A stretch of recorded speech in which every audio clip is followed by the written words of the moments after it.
They thought missiles would silence them, that fire would break them, that rubble would erase them.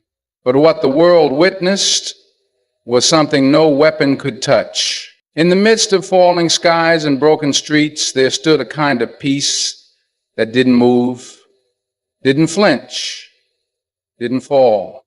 A peace built not on treaties or promises, but on something far deeper, unshakable faith. This isn't just a story about war. It's about what survives after. It's about the strength that rises in silence, the hearts that still beat with hope, the souls that whisper prayer while the world screams chaos. Because today, the world needs more than headlines. It needs truth, it needs clarity, it needs this message. So stay with me, because by the end of this, you won't just see what happened. You'll feel what can never be destroyed. Peace is not something that can be negotiated on paper or delivered through politics. It's not found in silence after a ceasefire or in a moment when the guns stop. No, real peace is born inside the heart, not outside in the world. It's not the absence of war, but the presence of something stronger, the presence of faith. Because you can take a man out of the battlefield, but if his soul is still at war, there's no peace in him. But when a person carries faith like a shield, even while the bombs fall and the sky trembles, there's a stillness inside him that no chaos can touch. That's peace. That's strength. When missiles fall, the world thinks everything breaks, the homes, the streets, the very soul of a people. But they forget, or maybe they never knew, that there are people who pray louder than bombs, who bow down even while the earth shakes. There are men, women, and even children whose faith is so deep that they remain unshaken. Their tears may fall, but their hearts stand tall. That's the kind of peace this world cannot understand, because it's not built on what's happening around you, it's built on what's happening within you. Faith turns panic into patience. It turns despair into direction. It doesn't promise that the pain won't come. It promises that the pain won't win. That's why when the missiles fall and the headlines scream fear, you'll still find a soul who whispers, Alhamdulillah, all praise is still for God. That's peace.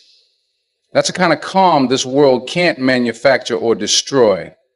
It's not weak. It's not denial. It's power, the kind of power that comes from knowing who's really in control. Not the ones flying the drones, not the ones signing the treaties, but the one who writes every destiny before the sun even rises. So while others look for peace in politics and protest, the true believer carries it in their chest, deep like breath, constant like heartbeat. Because faith is the foundation. And when the foundation is unshakable, then no matter what falls from the sky, peace doesn't fall with it. The human spirit wasn't designed to collapse under pressure. It was built to rise through it. In the darkest corners of war, under the shadow of missile fire and rubble, there are people who continue to breathe, to walk, to pray, not because they're immune to pain, but because something inside them refuses to surrender. You see, the world often confuses vulnerability with weakness, but the truth is, those who cry and still keep moving, they are the strongest among us. The ones who bury their families and still raise their hands to the sky in supplication, they are proof that the soul was created with resilience that no bomb can erase. It's not just about survival. It's about the refusal to let war define your worth or identity. It's about walking through fire and not becoming ashes. There's something sacred about a person who has every reason to give up and doesn't. That kind of strength doesn't come from muscles or money. It comes from faith, from believing that life has meaning beyond the moment, beyond the suffering, from holding on to the rope of God when the world has let go. In every war zone, there are children who smile through cracked teeth, mothers who cook meals in destroyed kitchens, fathers who carry bricks in one hand and hope in the other. These are not broken people. These are living testaments, testaments that the soul, when it is connected to something higher, becomes indestructible. The body may weaken, the hands may shake, but the heart remains whole, because the heart knows something the world forgets, that dignity isn't taken by force. That's held by faith. When the dust settles, it's not the loudest that survive, but the deepest, the ones whose roots reach into something beyond this world. That's the design of the human spirit, to bend without breaking, to bleed without losing belief, to stand in the ruins and still feel rich, not because of what you have, but because of what you hold on to. That's not just survival. That's a spiritual victory, a silent defiance, a message to the world that says, you can hurt me, but you cannot hollow me out. The world has always measured power in ways that are loud, explosive, and visible. Armies, weapons, sanctions, and threats. This is what makes headlines, what grabs attention. But real power doesn't need to scream. It doesn't need to prove itself with destruction. Real power is quiet, patient, and deeply rooted in discipline. The ones who respond to hatred with silence, to violence with dignity, and to injustice with reliance on God, they are the ones holding a power that this world can't understand, because it doesn't come from the outside. It comes from within. There's a kind of strength in walking away from revenge, not because you're weak, but because you trust in a justice far greater than your own. It's easy to strike back, to throw what was thrown at you, to meet fire with fire. But it takes something divine to stand still in the storm and say, I will not become what broke me. That's not surrender. That's control. That's choosing to stay human in a world that's trying to pull you into madness. That's knowing that even when you are capable of retaliation, you are more powerful when you choose restraint. People underestimate patience. They think it means doing nothing. But patience is an act of war. It's the kind of war that's fought in silence, in prayers, and late nights when you cry out to God instead of lashing out at people. It's choosing to believe that what's written will find its way, that every injustice has an appointed time, and that your role is not to become the judge, but to remain the servant. That's power, not because you have control over the world, but because you have control over yourself.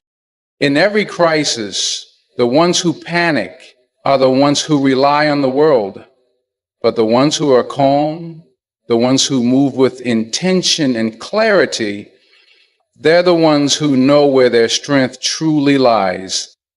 They're not loud, they're not in the spotlight, but they carry peace like armor and faith like fire. That's not weakness. That's a force more powerful than missiles, because it can't be intercepted and it can't be destroyed. And when the dust settles, those are the people still standing. Missiles are designed to hit targets, buildings, vehicles, infrastructure. But what they always miss is the human heart that's grounded in belief. They can destroy walls, level cities, shake the earth, but they can't touch the soul of someone who puts their trust in something greater than this world. The fire may reach their homes, but it doesn't reach their conviction. That kind of strength doesn't come from weapons or politics. It comes from faith that lives deeper than fear, deeper than pain, deeper than any physical threat. could ever go. And that's why the world can't understand the resilience of those who bow their heads in prayer even as the sky is falling, because they've built their safety not in shelters of steel, but in the remembrance of their Lord. When people walk through the ruins of their lives and still say Alhamdulillah, the world doesn't know how to process that. They can't comprehend that someone who's lost everything still feels like they have enough. But that's because they're measuring loss in material terms.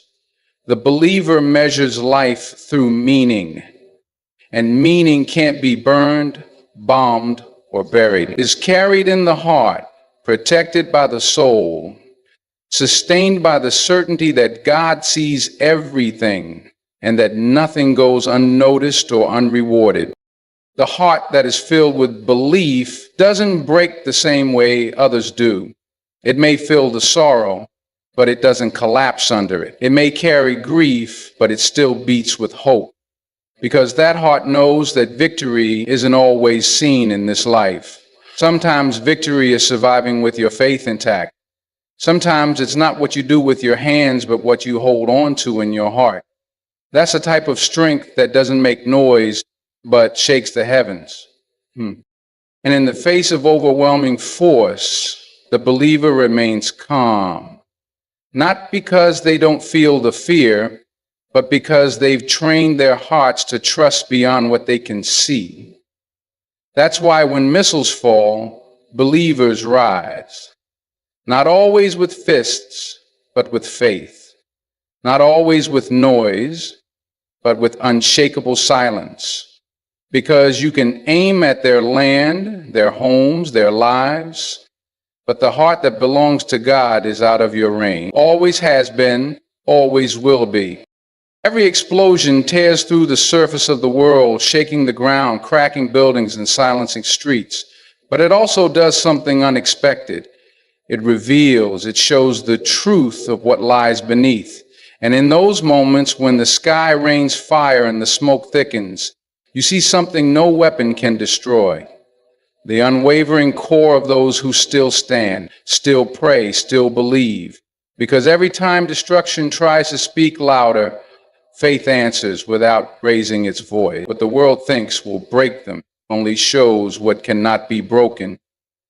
The calm in their faces, the firmness in their walk, the peace in their eyes, that's not just resilience. That's a reflection of something eternal. When the earth shakes and the world watches, everyone sees the ruins, but not everyone sees the reason they're still standing. They see what was lost, but not what was preserved.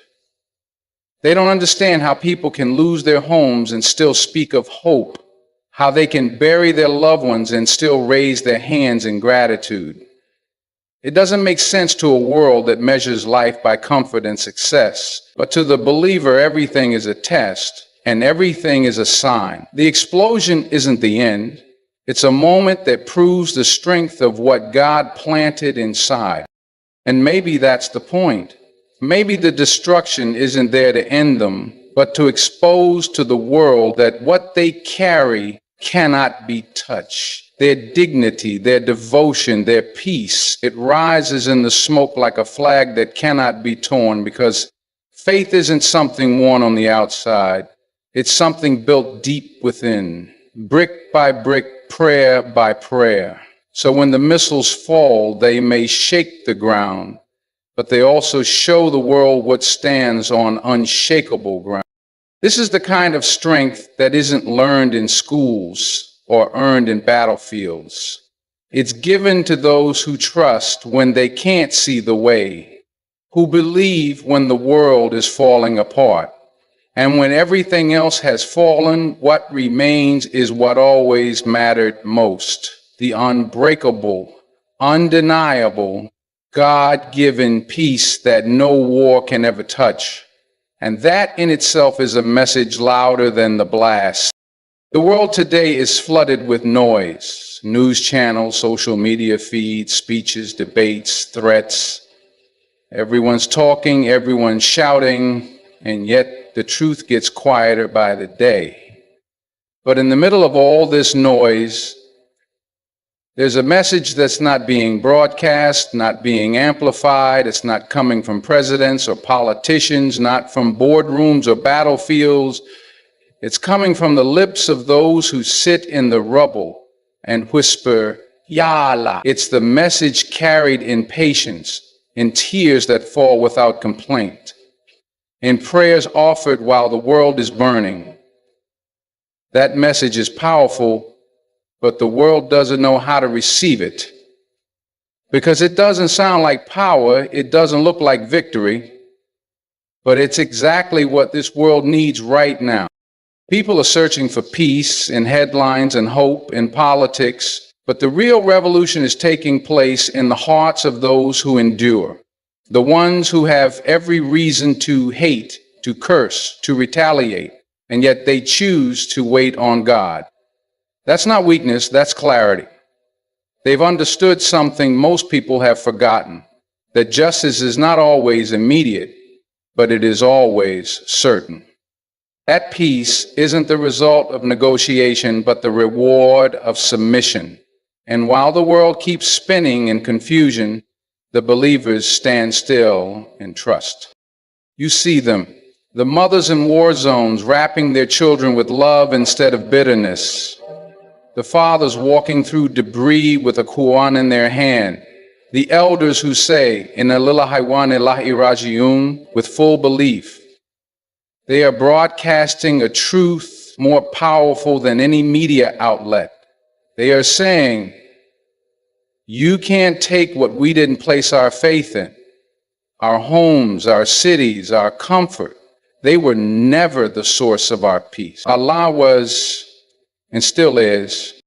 This is the message the world needs, not just for those in conflict zones, but for every soul lost in noise, addicted to chaos, disconnected from purpose. It's a call back to what matters. It's not flashy, it's not trending, but it's eternal. Because when this world fades, when all the headlines are forgotten, the ones who walked with patience and spoke with prayer will be remembered by the one who matters most. The missiles may fall, cities may crumble, headlines may scream war and despair, but peace, real peace, doesn't fall with the dust. It lives in the hearts of those who refuse to let pain define them. It survives in the souls of those who bow their heads when the world expects them to break. And while the world keeps measuring strength and destruction, we witness it in the quiet strength of patience, in the power of prayer, in the grace of those who still believe. This is the message the world needs, not just to witness, but to embrace. Because true victory is not found in conquest, but in conviction, not in noise, but in faith. And when everything else collapses, those who held on to peace, they're the ones who will rise. Good luck and thank you message. Thank you for watching this message with your heart open. May it inspire you to stand taller in your trials, to seek peace in your storm, and to carry the light of patience wherever darkness tries to creep in. May your strength always come from within, and may your peace be the kind that nothing in this world can touch. Stay strong, stay grounded, and never forget. Real power is silent, steady, and sacred. Good luck on your journey, and may it always lead you closer to truth.